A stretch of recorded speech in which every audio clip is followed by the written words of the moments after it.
ओम नमः सिद्धेभ्यः।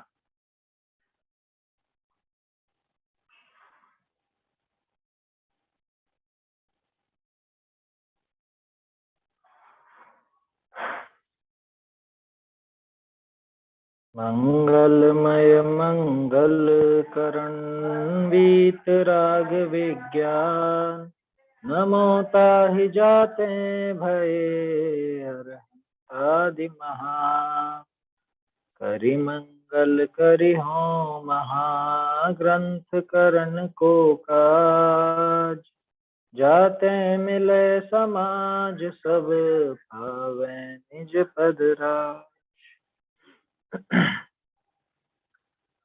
सत्ता स्वरूप ग्रंथ पर अपनी चर्चा चल रही है। इसमें अपन देख रहे थे कि जब तक इस जीव को अरहंत देव का या वीतरागी जिनेन्द्र भगवान के कहे हुए उस तत्व का, इन बातों का भली भांति अगर निर्णय नहीं हो, माने परीक्षा करके अगर वो स्वीकार नहीं करता है तो उसका वो श्रद्धांत सच्चा नहीं है और वो मूलभूत रकम उसके हाथ में नहीं आई है। ऐसे शब्द आए थे, मूलभूत रकम तो उसको प्राप्त हुई नहीं है, पूरा शास्त्रों में लिखा है इसलिए मान बैठता है। कल भी बात चली थी, मूल में प्रश्न तो ये था, तो सामने वाला कहता है कि तुम्हारे ही भगवान सच्चे हैं, उन्हीं को केवल ज्ञान हुआ है, उन्हीं को वीतरागता हुई है, ऐसा कैसे कहते हो? दूसरे को नहीं हुई, इन्हीं को हुई, ऐसी बात कैसे लेकर के आए? तो यहाँ पर बात है कि हम तो निरपेक्ष होकर के कहते हैं, हमको कोई ऐसी किसी से राग या द्वेष की बुद्धि नहीं है कि ये हमारे हैं इस वजह से ये सच्चे हैं और दूसरे हमारे नहीं है इसलिए वो सच्चे नहीं है, ऐसी कोई बात। हम तो वचनों से परीक्षा करके मानेंगे, वचनों से परीक्षा करके निर्णय निकाला है हमने कि इनके कहे हुए वचन ही सच्चे हैं और इनके कहे हुए वचन सच्चे हैं इसलिए इन वचनों के वक्ता ही वीतरागी और सर्वज्ञ। इन वचनों से हमने उनकी परीक्षा की है। ऐसी बात कल देखी थी अपन ने। फिर अनुमान आदि की बात चल रही थी। अब अरहंत देव के स्वरूप का निर्णय होगा, वो निर्णय कैसे होगा? कि प्रत्यक्ष से होगा, अनुमान से होगा, विविध तर्कों के माध्यम से, विविध युक्तियों से और भी जो भी बातें लगती हैं उन सब से हम निर्णय करेंगे अरहंत देव का। फिर उसके बाद बात चली कि अनुमान भी तब होता है जब साध्य साधन की व्याप्ति रूप तर्क पहले से मौजूद, उसका साधक तर्क पहले से मौजूद हो। अगर उस तर्क का ज्ञान नहीं है, अगर वो तर्क के बारे में हमें जानकारी नहीं है जिस तर्क से सिद्धि होने वाली है, तो उस अनुमान का प्रयोग कैसे करें? कल यही अनुमान तक की बात चली थी अपनी। वैसे तो पैराग्राफ अपन ने पूरा पढ़ लिया था, लेकिन इस पर चर्चा बाकी थी। पेज नंबर 18 पर अनुमान तब होता है जब साध्य साधन की व्याप्ति रूप सत्य तर्क प्रमाण पहले हो, सच्चा तर्क पहले से मौजूद हो, तब जाके वो व्याप्ति का ज्ञान होगा, वो अनुमान लग पाएगा और वो अनुमान लगेगा तभी जाकर के अरहंत देव की सिद्धि भी इसके ज्ञान में सच्ची हो पाएगी। ध्यान रखिएगा, अरहंत प्रत्यक्ष तो हमारे सामने है नहीं, है ना, तो प्रत्यक्ष वीतरागता और सर्वज्ञता तो हमें दिखेगी नहीं, उनकी सिद्धि अनुमान से ही होगी। और हमारे जो महान आचार्य हुए हैं उन्होंने भी सर्वज्ञ की, अनंत भगवान की सिद्धि अनुमान से ही की है, कोई प्रत्यक्ष तो कोई भी नहीं होकर के।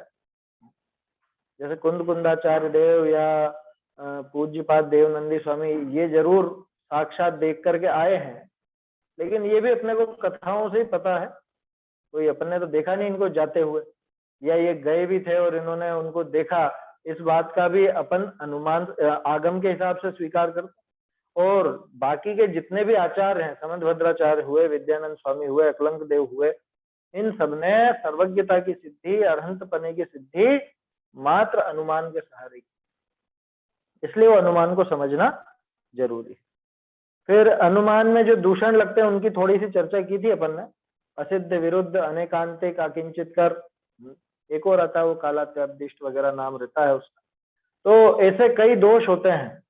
कौन सा अनुमान सच्चा, कौन सी व्याप्ति सच्ची, तर्क कौन सा सच्चा? कि जो अन्यथा अनुपपत्ति रूप साधन, माने अनुमान के लिए जो साधन का प्रयोग किया जाता है उस साधन में या सिद्ध विरुद्ध आदि दोष लगते हैं, इनकी चर्चा करी अपन ने। अब असली साधन कौन सा, मतलब अनुमान जिससे सही भांति सिद्ध हो सके, ऐसे साधन का क्या लक्षण है? अन्यथानुपपत्ति लक्षण है। अन्यथानुपपत्ति क्या चीज है? अन्यथानुपपत्ति को तोड़ करके पढ़िए। अन्यथा अनुपपत्ति, उपपत्ति माने प्राप्ति होना, सिद्ध होना, अनुपपत्ति माने सिद्धि नहीं होना, प्राप्ति नहीं होना, और अन्यथा अनुपपत्ति माने इस तरीके को छोड़ करके बाकी से तो सिद्धि होगी नहीं, क्या ऐसी दशा होगी, माने जो भी जिसके साथ भी अन्यथा अनुपपत्ति का संबंध है, ऐसी दशा होगी तभी जाकर के ये कार्य सिद्ध होगा, तभी जाकर के ये बात सिद्ध होगी, नहीं तो नहीं होगी। ये अन्यथा अनुपपत्ति, इसको अन्यथा अनुपपत्ति कहते हैं। इसको आप अविनाभाव भी कह सकते हो सीधे शब्दों में। अगर अन्यथा अनुपपत्ति समझ में नहीं आता है तो अविनाभाव शब्द का प्रयोग कर। अविनाभाव, उसके बिना नहीं होना, यही अर्थ है उसका। अन्यथा अनुपपत्ति, अन्य प्रकार से उपपत्ति नहीं होना, अन्य प्रकार से उसकी प्राप्ति, उसकी सिद्धि नहीं होना, इसको अन्यथा अनुपपत्ति कहते हैं। तो क्या कहा? अन्यथा अनुपपत्ति रूप साधन का प्रथम ही निर्णय करना, जहां पे अरहंत भगवान का अनुमान से सिद्धि करनी हो, और अनुमान से सिद्धि करने के लिए साधन उचित चाहिए। वो साधन कैसा होना चाहिए? कि वो साधन अन्यथा अनुपपत्ति लक्षण वाला होना चाहिए, क्योंकि अगर अन्य प्रकार से मिल रहा होगा तो वो सच्चा लक्षण नहीं बन सकता। अन्य स्थान पर, अन्य प्रकार से, अन्य व्यक्ति या अन्य वस्तु में, अन्य क्षेत्र में, अन्य काल में मिलता होगा तो वो सच्चा लक्षण नहीं बन पाता। सच्चे लक्षण की अपने लक्ष्य के साथ अन्यथा अनुपपत्ति होती है, अविनाभाव होता है। जैसे आग और गर्मी, आग के साथ उसकी उष्णता, वो अन्यथा अनुपपत्ति है ना। आग बिना गर्मी के रहेगी नहीं, इसलिए आग का गर्मी के साथ अन्यथा अनुपपत्ति। धुएं का आग के साथ अन्यथा अनुपपत्ति है। ये धुआं होगा तो आग से ही होगा, माने आग है इसीलिए धुआं है। आग के बिना धुआं अगर हो जाए तो धुआं साधन नहीं बन सकता आग के अनुमान का, है समझ में? ऐसी बात है। अन्यथा अनुपपत्ति रूप साधन का प्रथम ही निर्णय करना। अब देखो, न्याय की डिटेल में ज्यादा नहीं जाना है, अपने को तो इतनी सी बात समझनी है कि अरहंत भगवान का हम अनुमान से निर्णय करना चाहते हैं, तो अरहंत भगवान का निर्णय करने के लिए हमको कुछ ऐसे लक्षण, कुछ ऐसी चीजें ध्यान में रखनी पड़ेगी जिनका अरहंत भगवान के साथ अन्यथा अनुपपत्ति रूप संबंध, अविनाभावी संबंध। अरहंत भगवान में वो चीजें मिलती हों, बाकी में नहीं मिलती हो। अरहंत देव के सिवा वो बातें नहीं मिले तो उन बातों का अन्यथा अनुपपत्ति रूप लक्षण सिद्ध हो जाता है। क्या कहा? कहा अब देखो कैसे अनुमान का प्रयोग कर रहे हैं। अब यहाँ पे अपने को टटोलने की बात आ गई है, खुद की एक तरह से प्रवृत्ति देखने की बात आ गई है अब यहाँ पर। क्या कहा? जे अरहंत देव को पूजे हैं, दिन प्रति दर्शन करे हैं। क्या अपने लिए है ये बात? भागचंद जी अब अपने से पूछ रहे हैं, ऐसा समझ लेना। अब जो अरहंत देव को पूजते हैं, अपन लोग पूछते हैं, दिन प्रति दर्शन करें, रोज हम दर्शन करते हैं। अरे नियम है साहब हमारे, तो बिना दर्शन के तो हम पानी भी नहीं पीते, है ना। सुबह उठते सबसे पहले तैयार होकर के मंदिर जाएंगे और मंदिर जाने के बाद ही पानी वानी पियेंगे, उसके बिना तो हम पानी भी नहीं पीते। बोलो ऐसा नियम है ना, बहुत से लोगों का होंगे ऐसा नहीं। उनसे पूछ रहे हैं, तिनको यह पूछिए है जो तुम दिन प्रति दर्शन करो हो, सो तुम कुल पद्धति करी व लौकिक पद्धति करी ही करो हो, व उनकी प्रतिमा जी विराजे है, इनकी आकृति व छोटा बड़ा आकार व वर्ण भेद इन्हीं पर तुम्हारी दृष्टि है, कि कछु मूल अरहंत का भी स्वरूप भाष्य है। क्या पूछा उन्होंने? ये दो तीन बातें आ गई इसमें। एक बात तो ये कि तुम कुल पद्धति से ही करते होगे इनके दर्शन। तुमने जो नियम ले रखा है कि सबसे पहले उठते से ही हम मंदिर जाते हैं, देखो दिखने में बहुत अच्छी बात दिखती है, लेकिन उसके अंदर भावना क्या छिपी हुई है ये टटोलनी पड़ेगी। ऐसे बहुत से आपको मिल जाएंगे अपने जैनी भाई, क्या जिनको बचपन से ही सिखाया गया कि सबसे पहले उठते ही मंदिर जाना, बस मंदिर जाना ये सबसे पहला काम, दर्शन करके आओ सबसे पहले, वो तो अच्छी बात सिखाई। लेकिन अरहंत भगवान कैसे होते हैं ये पूछ लिया जाए कि तुम दर्शन किसके करके आए हो, उनका क्या स्वरूप है, ये पूछ लिया जाए तो बिल्कुल गोल। अथवा अरहंत भगवान ने क्या उपदेश दिया इसके संबंध में भी जिनको कोई रुचि नहीं, समझ नहीं, समझना चाहते भी नहीं, कोई रुचि नहीं, बोलो है ना ऐसा? लेकिन नियम तो हमारा पक्का है।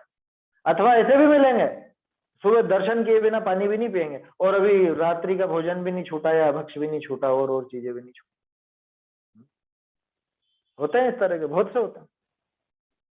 तो पूछ रहे हैं अपने से, अपने को किसी और की बात नहीं करनी, खुद पर टटोल करके देखें। वो कह रहे हैं कि जो रोज जिनेंद्र भगवान को, जो अरहंत देव को पूजते हैं, नित्य प्रति उनके दर्शन करते हैं, उनसे पूछा जा रहा है कि तुम दिन प्रति दर्शन करते हो, दिन प्रति माने प्रतिदिन, तुम दिन प्रति दर्शन करते हो तो तुम कुल पद्धति से करते हो या लौकिक पद्धति से ही करते हो उनके दर्शन? एक बात तो ये क्या, पहला प्रश्न तो ये, इसका जवाब अपने को ढूंढना है कि कहीं हम कुल परंपरा से ही तो नहीं कर रहे, या लौकिक पद्धति एक पद्धति बनी हुई है कि हाँ जैन है तो इसको मंदिर जाना चाहिए। देखो एक 50-55 की उम्र के बाद ऐसा भाव आने लगता है लोगों को, अरे देखो इतनी उम्र निकल गई, अब थोड़ा सा अपने को धर्म में लगना चाहिए, तो मंदिर जाना प्रारंभ करते। बहुत से लगते हैं 55-60 साल की उम्र में, बहुत लोग लगते हैं धर्म में, अथवा रिटायर हो जाते हैं तब लगते हैं।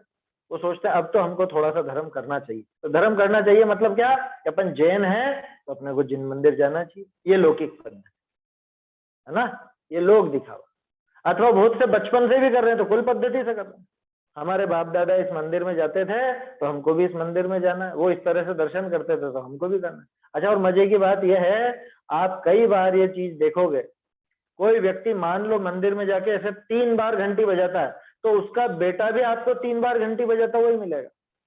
कोई व्यक्ति मंदिर में जाके अगर चावल ऐसे चढ़ाता है तो उसका बेटा भी ऐसे चढ़ाएगा, वो ऐसे चढ़ाता है तो उसका बेटा भी ऐसे चढ़ाएगा।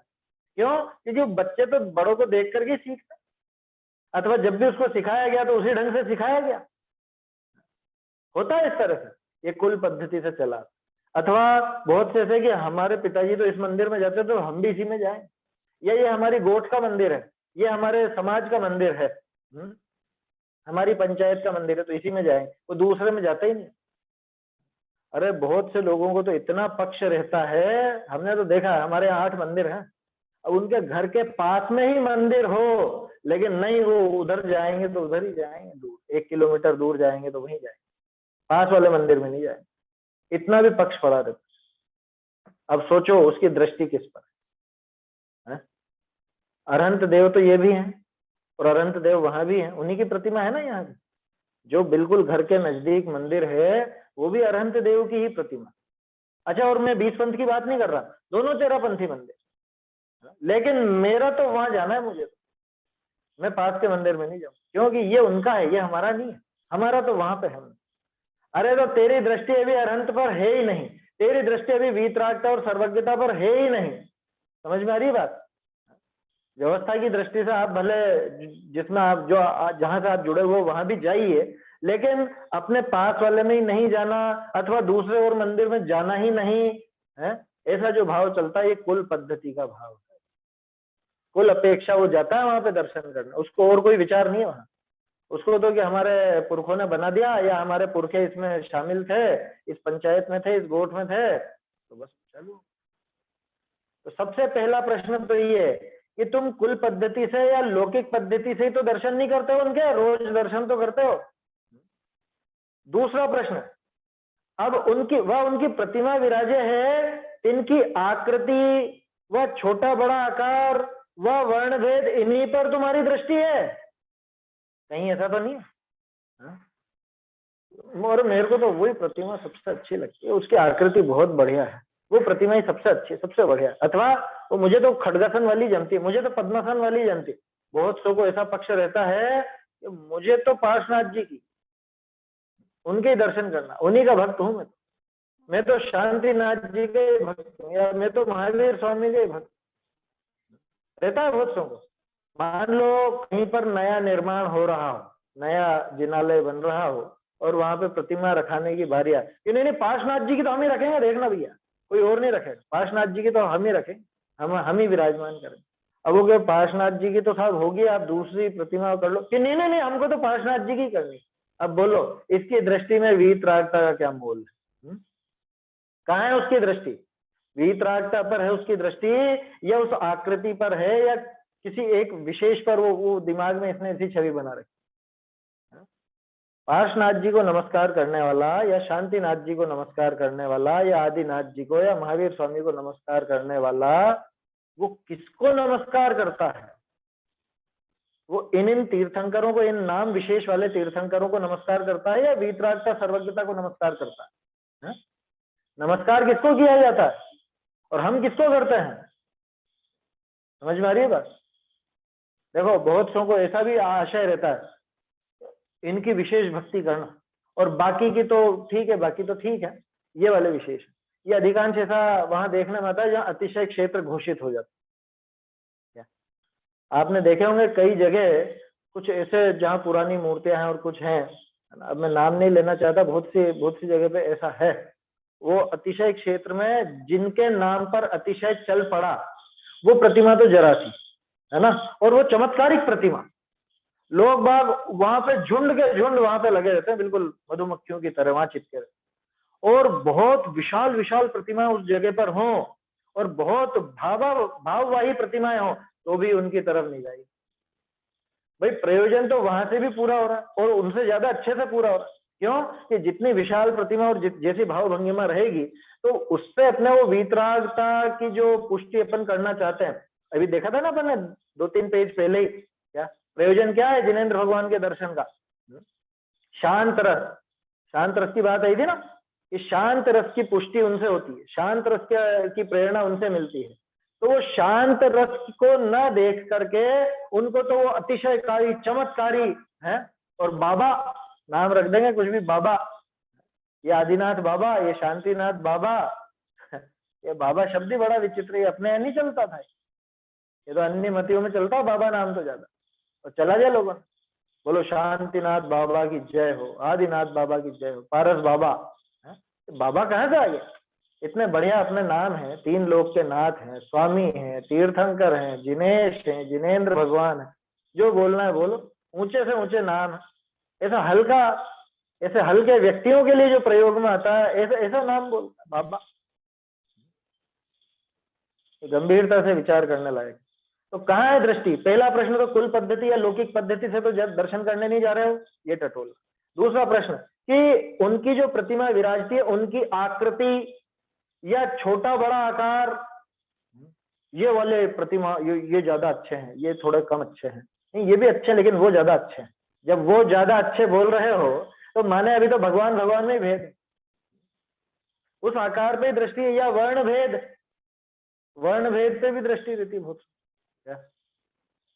वर्ण भेद पे दृष्टि कैसी? कि जैसे मुनि सूरज जी और नेमिनाथ जी, इनका श्याम वर्ण है ना, काले रंग की प्रतिमा भी बनी हुई हो, और अरे ये बहुत आकर्षक है, या ये हरे रंग की प्रतिमा बहुत आकर्षक है, एक तो ये। दूसरा, वो उसके साथ जो ग्रहों को जोड़ लिया ना, एक काली वाली प्रतिमा है, मतलब तो ये तो शनि के दिन पूजो इसको, ये अन्य मत से चली आई मान्यता है, उनके शनि का भी वो काला काला ही मानते हैं, और यहाँ भी काली प्रतिमा है तो शनि के दिन। अरे उनका तो है, लेकिन किसी के भी वो शनि के दिमाग में बैठ गए, तो उसका शनि से क्या लेना देना? तो मैं तो यही कह रहा हूँ, वो रंग से ऐसा जोड़ के बैठ गए, यही तो हुआ वहां, और क्या हुआ? इनका चंद्रप्रभ स्वामी का सफेद रंग है और सफेद ही प्रतिमा हो, तो फिर वो सोमवार का बता देते हैं शायद, उनका भी वो वाला दोष निराकरण के लिए। ऐसे रंग से बहुत सब रंग में बहुत आकर्षित हो जाता। अच्छा, कहीं स्फटिक की प्रतिमा रखी हो तो ये ज्यादा प्रभावशाली है, स्फटिक की ज्यादा प्रभावशाली, ये ज्यादा विशेष प्रभाव डाली, ऐसा है क्या?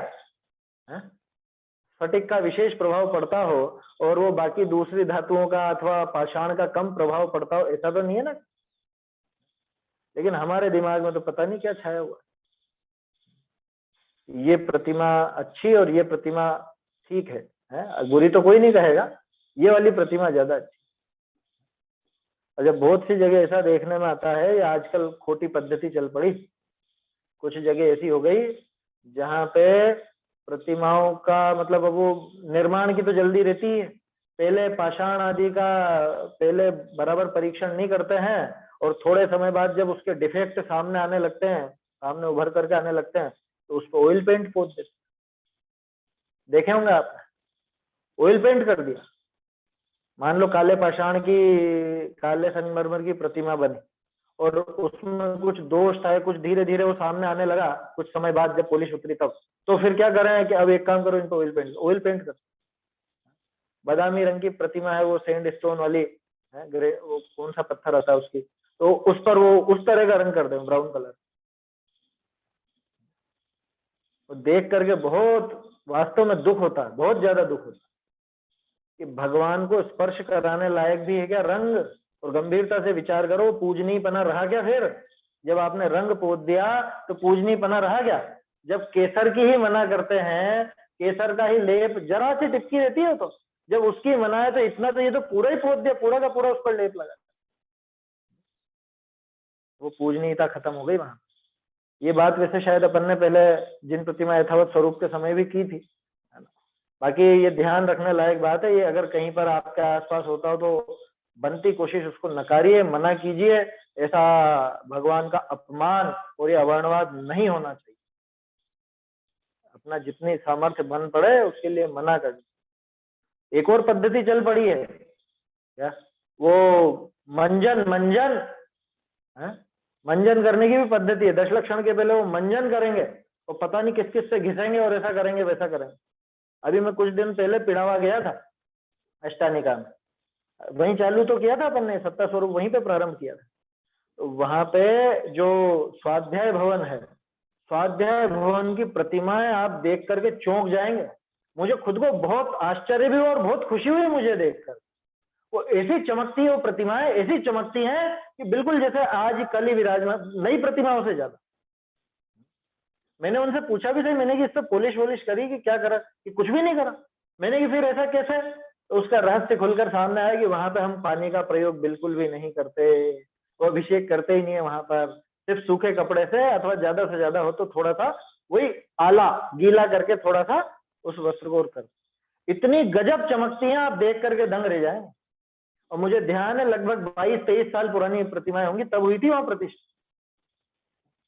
मतलब तब तो मैं जयपुर भी नहीं गया था, सन 99 के आसपास की बात है ना, 98-99 की, 23-24 साल पुरानी पर। और आज तो ऐसा फैशन सा बन गया है, नए नए भी जिनालय हैं तो वहां पे हर साल बुला लिए जाते हैं, और वो ये भी एक वो व्यवसाय की तरह हो गया है, मंजन करेंगे और वो उसको ऐसा घिसेंगे वैसा घिसेंगे। कुछ समय पहले हमारे यहाँ पे एक वो जिद करके और कर गए, और फिर बाद में देखा तो प्रतिमा के मतलब चमक ही खत्म होगी, उल्टा ऐसा काम।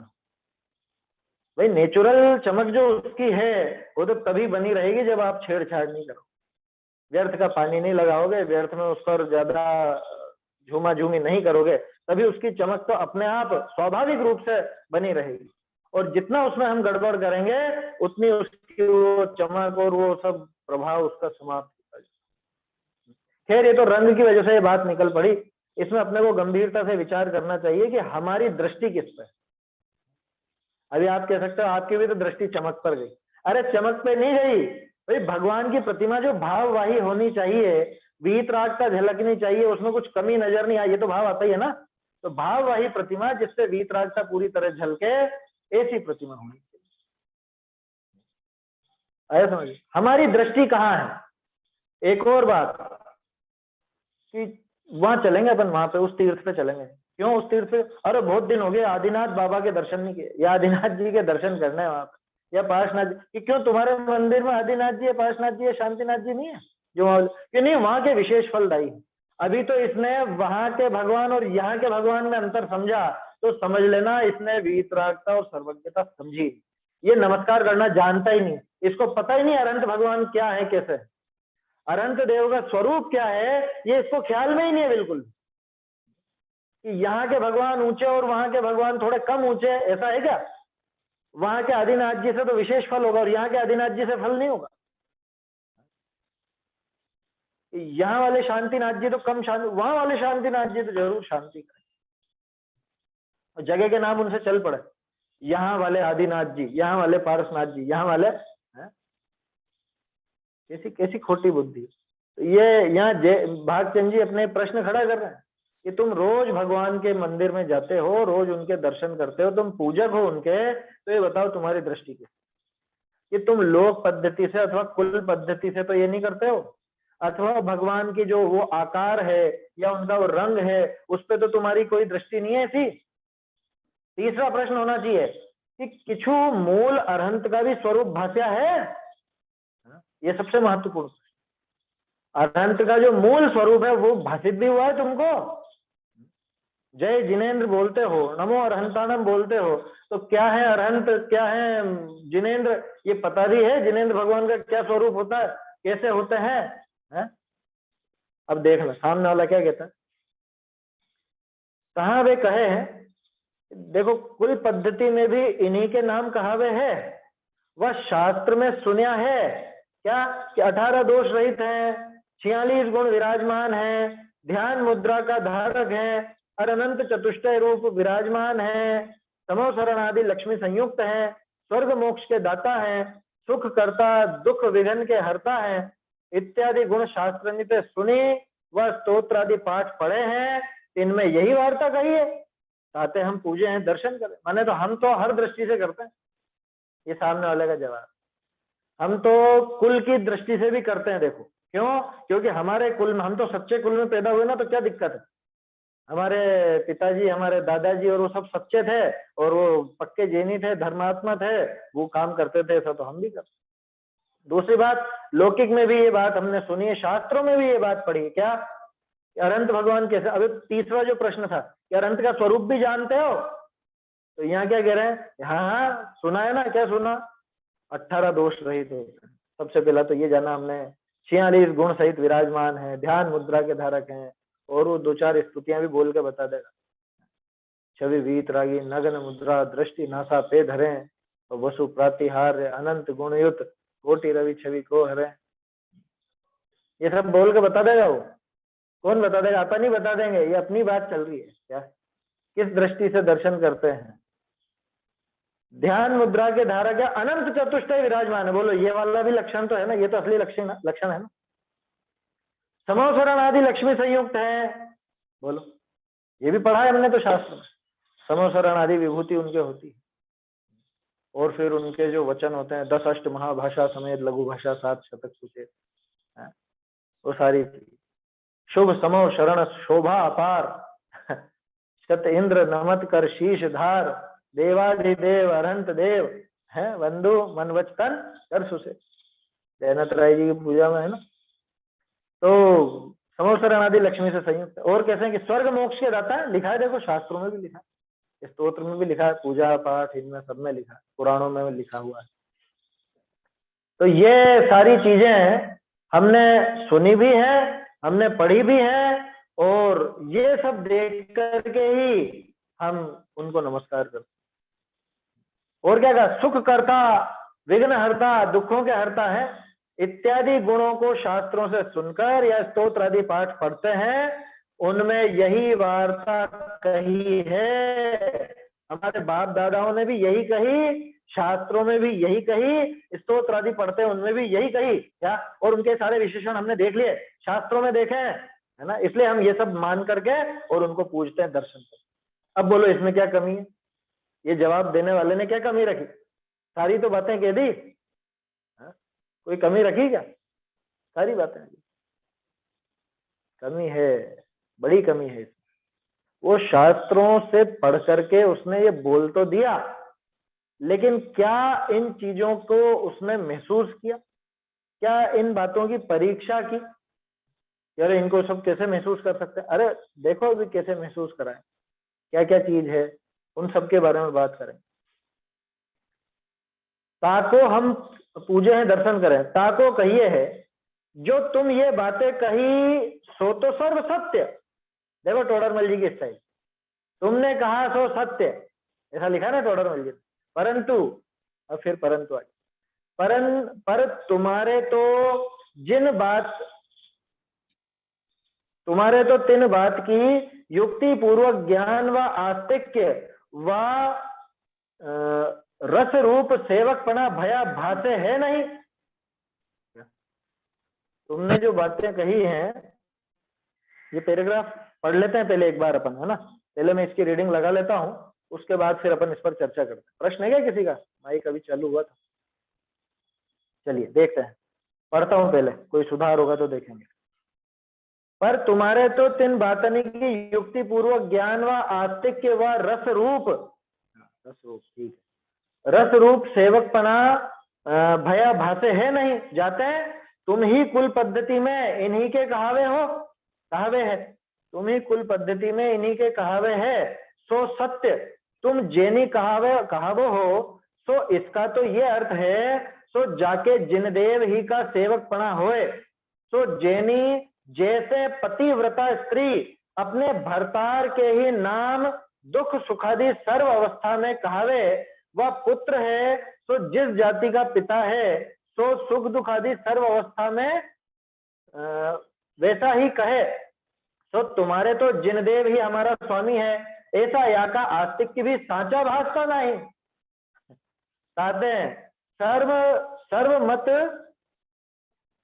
सर्वमत बात वाले अपना अपना इष्ट का सेवक हुआ प्रवृत्त है।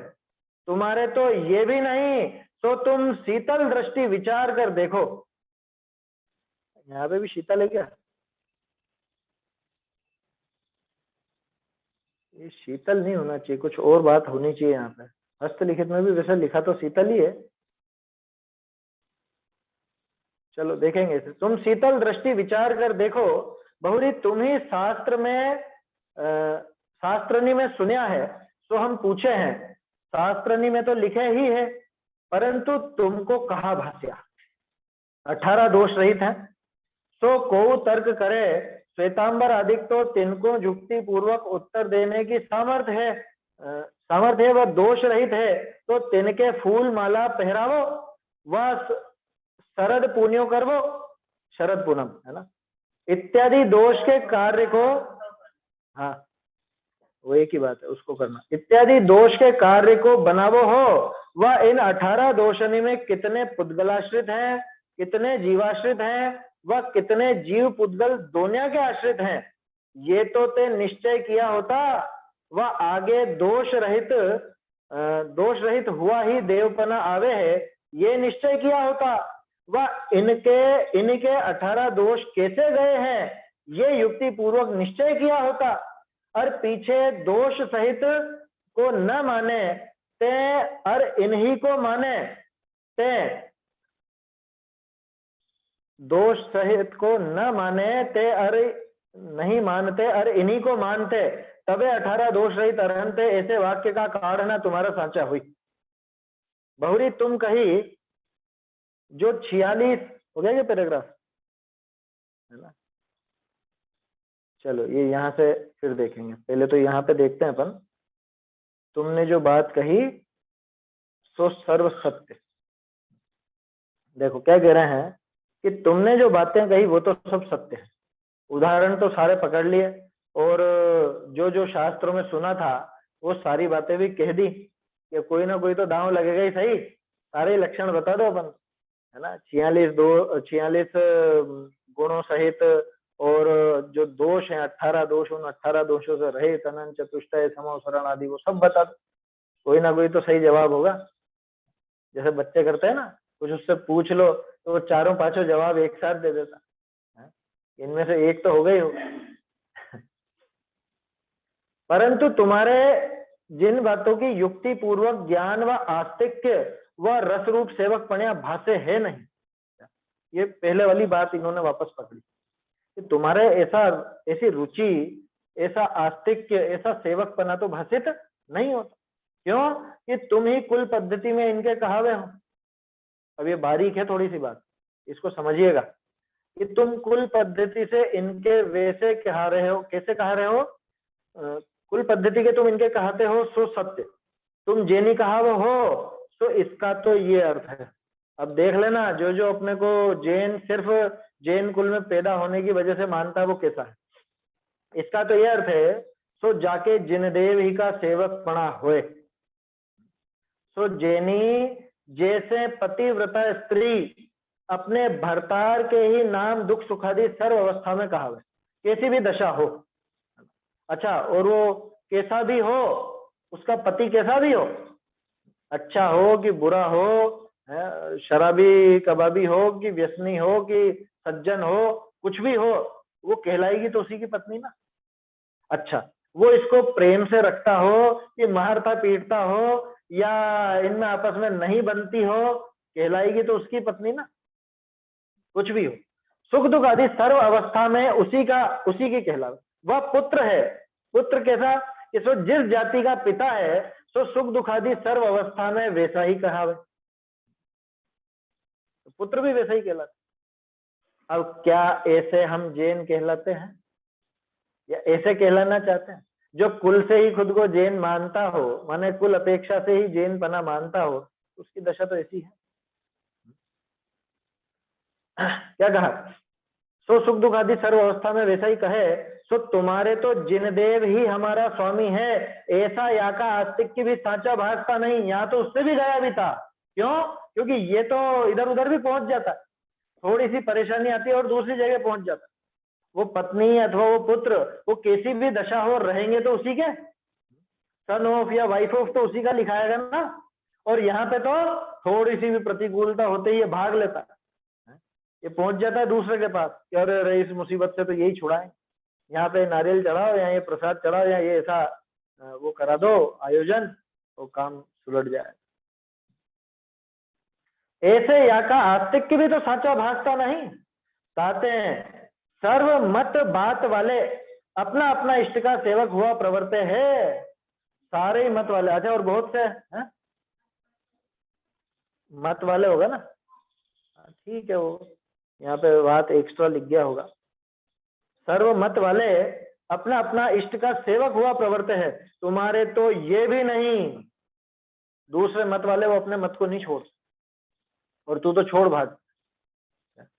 यहाँ उस व्यक्ति के लिए बात है जिसके दिमाग में भी सुदेव और कुदेव, इनकी भी बराबर परीक्षा नहीं, इनको भी बराबर नहीं पहचानता और हर किसी को नमस्कार कर लेता, उसके लिए ये बात। धर्म के स्वरूप में मिलावट कर लेता है, मतलब अकेले देव की बात मत लेना, देव शास्त्र गुरु धर्म सब आ जाए, उसमें जिसको दृढ़ता नहीं है उसके लिए कहा जा रहा है, उसको फटकार लगाई जाए। अन्य मत वाले तो अपने फिर भी पक्के रहते। जैसे एक बात आप देखना, कभी गौर करना, अब क्या कहें, जैसे अन्य मत में मुसलमान आदि है, इनको इनका पक्ष बहुत जबरदस्त रहता है, ये जाते नहीं, इधर उधर नहीं जाते, ये कभी आपके जिनालय में दर्शन करने नहीं आएंगे।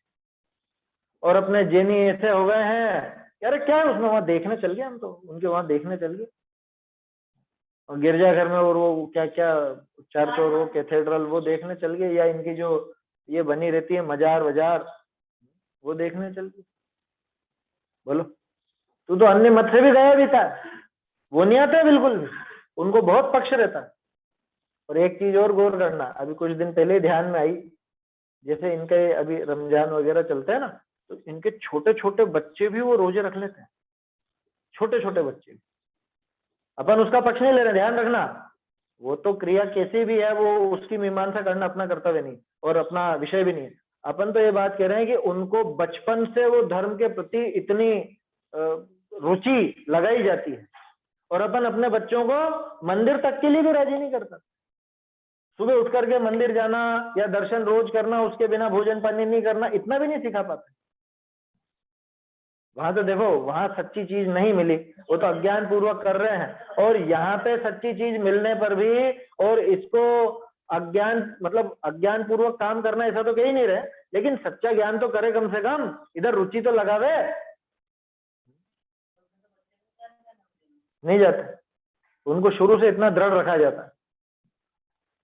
पारसी लोग है ना, पारसी जो समुदाय है बहुत सीमित हो गया, बहुत सीमित, मतलब वो अपने से भी ज्यादा अल्पसंख्यक है ऐसा समझ में। लेकिन उनकी जो परंपराएं हैं वो बिल्कुल अक्षुण्ण है, वो बिल्कुल टूटी नहीं। क्यों? कि उनके में कोई भी अन्य मती से शादी नहीं कर सकता, करे तो वो समाज से बिल्कुल बाहर, उसका आना जाना बिल्कुल बंद कर दिया जाता है, उसको घर वाले अलग कर देते कि हमको हमारी परंपराएं बिल्कुल बना के रखनी, जो शुरू से चली आ रही हैं वो परंपराएं बना के रखनी। तो वो उनकी परंपराओं के प्रति इतने दृढ़ हैं कि दूसरे को शामिल ही नहीं करते, सहयोग के नाम पे भी शामिल नहीं करते, इतने दृढ़ रहता है। मैं ये नहीं कह रहा हूं कि दूसरे को जैन मत बनाओ या कुछ ऐसा करो वैसा करो, वो बात नहीं कर रहा, लेकिन रुचि और दृढ़ता, उसके लिए अपने को ये प्रेरणा लेनी चाहिए। उनको तो विपरीत ही मिला है, उस विपरीतता में उनको इतनी रुचि है, तो यहाँ तो सच्ची चीज मिल गई, सच्चे देवशास्त्र गुरु मिल गए, और फिर भी रुचि नहीं हो, तो इसका अभाग्य कितना जबरदस्त है। सोचो, इसके अभाग्य की महिमा तो हमसे नहीं हो सकती। ये तोडरमल जी ने लिखा ना, इसका भवितव्य खोटा ही है, होनहार खोटी है। इसलिए अपने को ये दृढ़ करना चाहिए, अपने मतलब स्वयं को भी और जो भी अपने परिजन है उनको भी। यहाँ भागचंद जी ने पूरी कोशिश की है समझाने की। वो यही तो कह रहे हैं कि अन्य मत वाले तो अपने अपने इष्ट के सेवक होकर के प्रवर्तित हैं, तुम्हारे तो ये भी नहीं, तुम इनके सेवक होकर के नहीं प्रवर्तित हो। सेवक शब्द से एक चीज और ध्यान आई, कभी भी आप देखना जो सिख होते हैं सरदार, वो अपने जो उनका गुरुद्वारा वगैरह होता है वहां की सफाई, वहां कोई नौकर वोकर नहीं करता है, वो खुद करते हैं। लंगर में वो खुद बनाते हैं, पुरस्कारी करते हैं। बड़े बड़े सेठ भी, बड़े बड़े सेठ भी देखे होंगे आप लोगों ने, सुना होगा, देखा तो फिर क्या, अपन ने वहां जाके तो नहीं, लेकिन सुना है ऐसा कि बहुत वो सेवा भाव बहुत रहता है अपने धर्म के प्रति, और उसमें बिल्कुल शर्म नहीं लगती उनको। और अपने यहाँ तो कोई कहता है कि मंदिर का झाड़ू लगा दो या मंदिर के ग्रंथ जमा दो, तो उसमें अरे ये तो इतना गंदा, इतने धूल हो रही और ऐसा, इतने नखरे कहाँ से आ गए? सोचो, तो सेवक शब्द है ना, सेवक से ही बात ध्यान आई। अभी तो इसको जिन धर्म का भी सेवकपना सच्चा कहाँ है। जिनवाणी ऐसी ऐसी दशा में, ऐसी बुरी दशा में पड़ी रहती है, हमने तो हस्तलिखित ग्रंथों को बहुत देखे हैं, तो वो काली काली फफूंद छा गई है, कोई सफेद फफूंद हो गई है, और हरे कच हो गए हैं, ऐसे पानी लग लग कर चिपक गए हैं पन्ने, और उनको कोई हाथ लगाने में भी जोर आएगा, अरे इसमें तो ऐसी ऐसी हो रही है फफूंद, इसको हाथ कैसे लगा? ऐसी दशा हुई क्यों? मंदिरों की, जिनालयों की, शास्त्रों की ऐसी दशा क्यों हुई? इससे पता चलता है कि तुमको अभी रस नहीं जगा। ये रस रूप सेवकपना आया था ना, रस रूप, और वो एक उल्टा स्त्री का उदाहरण आया था ना, रस रूप कार्य करती है वो। अगर सज्जन हो तो अपने सही पति के मिलने पर तो उसके रस रूप कार्य करे ना, सती हो तो। ऐसे ही अगर ये सही व्यक्ति है तो आज तक तो बहुत भटकता रहा, अब आज सच्चे देवशास्त्र गुरु मिल गए हैं तो उनके प्रति इसकी रुचि कहाँ गई? इनके प्रति इसकी रुचि क्यों नहीं है? रस रूप कार्य क्यों नहीं करता? ऐसी बात है। तुम्हारे तो ये भी नहीं, तो तुम शीतल दृष्टि विचार कर देखो। शीतल दृष्टि का अर्थ यूं समझना, शांत चित्त होकर के विचार करके देखो, अथवा पक्षपात छोड़ करके देखो। ये शीतल दृष्टि का तो यही अर्थ बनेगा, क्योंकि इसमें भी शीतल ही लिया ना।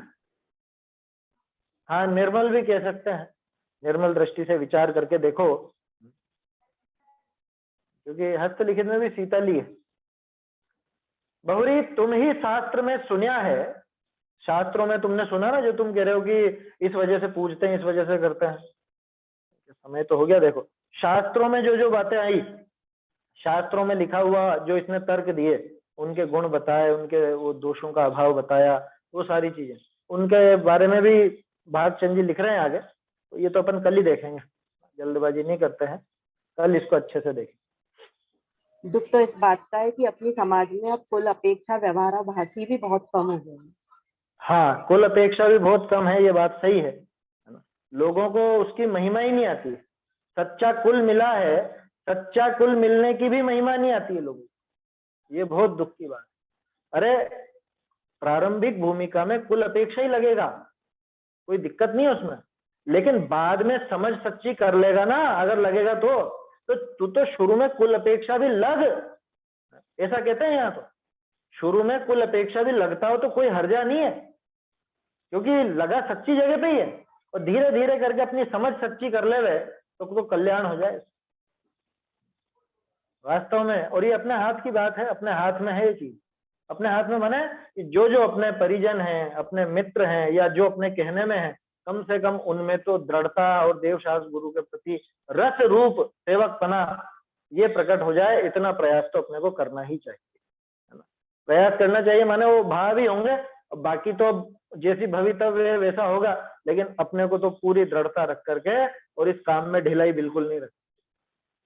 आगे की चर्चा अपन कल देखेंगे। निज निधि निज में बताई यह अनंत उपकार है, इसके लिए जिन वाणी माँ को वंदना शत बार है, वंदना शत बार।